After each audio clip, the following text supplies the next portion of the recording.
Docks Marine opens 7 days a week from 8 to 5. Sales, rental, service, all in one place. It's at Docks Marine, 5803 Eichard Ridge Road. Good evening and welcome into the WHKY News for Friday, the first day of November. I'm Ralph Mangum. You can watch the WHKY News every weekday on over-the-air TV on channel 14.2. You can also find us online at WHKY.com and on our YouTube channel. In today's top stories, Lincoln County Sheriff's detectives are asking for the public's help in locating 41-year-old Allison Louise Meshell of Mid-Oak Lane in Lincolnton. Ms. Meshell was last seen by relatives at about 9 a.m. on October 31st. She left the residence while the relative was away from the home. It is believed that Ms. Meshell went to the bus station in Charlotte. She has been known to visit the Florida and Texas areas. Ms. Meshell is described as a white female, 5 feet 3 inches tall and weighing approximately 160 pounds. She has brown eyes and brown hair. Anyone with information regarding the whereabouts of Allison Louise Meshell should call the Sheriff's Office at 704-732-9050, Lincoln County Communications at 704-735-8202, or Lincoln County Crime Stopper 704-736-8909. More than half of the registered voters in all 4 Hickory metro counties have already gone to the polls. WHKY's Rob Eastwood has an early voting update. More than 3.5 million ballots had been cast in the 2024 general election in North Carolina as of the Thursday update by the State Board of Elections. As of that report, in excess of 3.6 million voters had submitted ballots in North Carolina. That represents more than 46% of the more than 7.8 million registered voters in the state. In the Hickory Metro, Catawba County registered voters have issued 58,968 ballots, just under 51% of the voting population. 13,976 Alexander County citizens had submitted ballots, more than 54% of those listed as registered voters. In Burke County, 30,764 ballots had been submitted as of Thursday's update. That represents just under 51% of the registered voters in Burke. In Caldwell County, 30,372 registered voters had gone to the polls. That represents more than 54% of the voting population in Caldwell. Early voting runs through tomorrow. Election Day is Tuesday, November 5th. We will have complete coverage of election returns Tuesday evening. You can follow the returns on WHKY Radio, 102.3 FM and 1290 AM, online at WHKY.com, and there will be an update here on TV at 10 o'clock election night. Reporting from Caldwell County for WHKY News, I'm Rob Eastwood. Thank you, Rob. If FEMA rules that someone is ineligible for assistance, it is not necessarily a denial. Often, applicants may need to send more information or supporting documentation so that FEMA can continue to review the application for financial assistance. The top 5 reasons applicants are not approved are as follows. 1, the applicant has insurance coverage for the loss. 2, the home is still safe to live in despite the damage. 3, the damaged home is not the primary residence. 4, the applicant received assistance for the same losses or expenses from another source. And 5, inspectors have been unable to reach the applicant using the contact information provided. Uploading documents online is the fastest and easiest way to send documents to FEMA. Download the FEMA app or access the site directly by visiting disasterassistance.gov. If an applicant disagrees with FEMA's decision, appeals may be filed in a number of ways.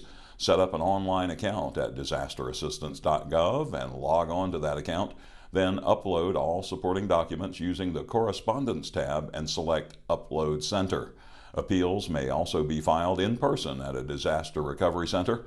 Applicants may also mail or fax supporting documents. That information is posted at WHKY.com. To locate a recovery center, go to FEMA.gov/DRC. The FEMA helpline is also available at 800-621-3362.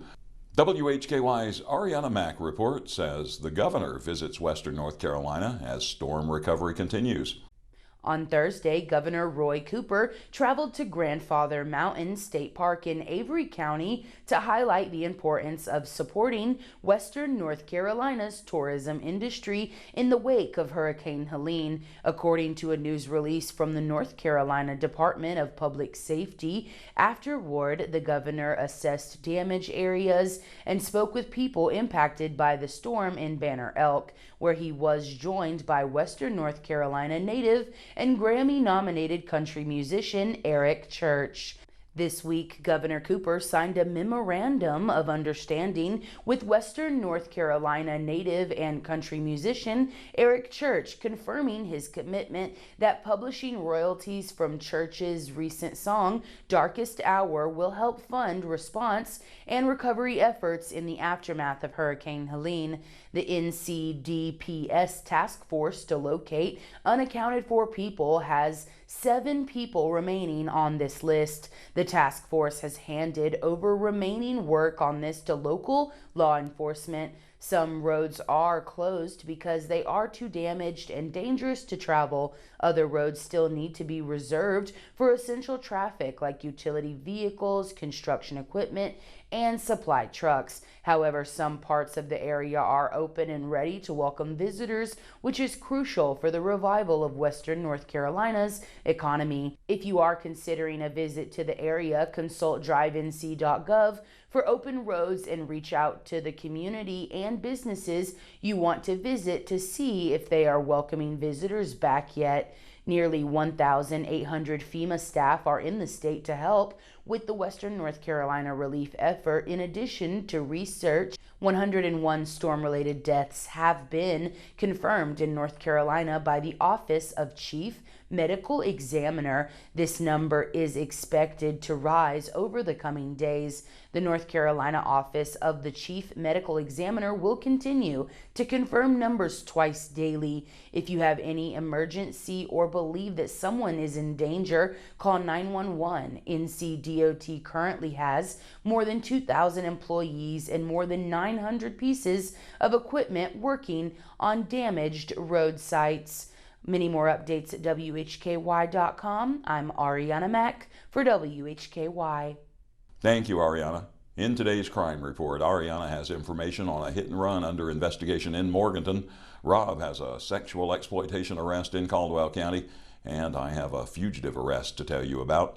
In local sports today, Jason has App State soccer and tennis, plus some NASCAR news. In Community Focus, Rob has the details on an initiative to honor veterans in Alexander County, and Arianna has the details on the Hickory Fire Department's Bikes for Tykes program. After a little light early morning rain, it was cloudy today with a high around 70 and some more showers in the area late this afternoon and early this evening. It'll still be cloudy tomorrow, but the chance of more rain is less than 10% with a high in the upper 60s. Mid-60s Sunday under mostly sunny skies. Cloudy and still in the 60s Monday with a 15% chance of a shower. Starting Tuesday, we'll be back in the 70s with a 25% chance of rain, increasing to about a 50% chance later in the week. Go to WHKY.com for a current weather forecast whenever you need it. I'm Ralph Mangum, and you are watching the WHKY News.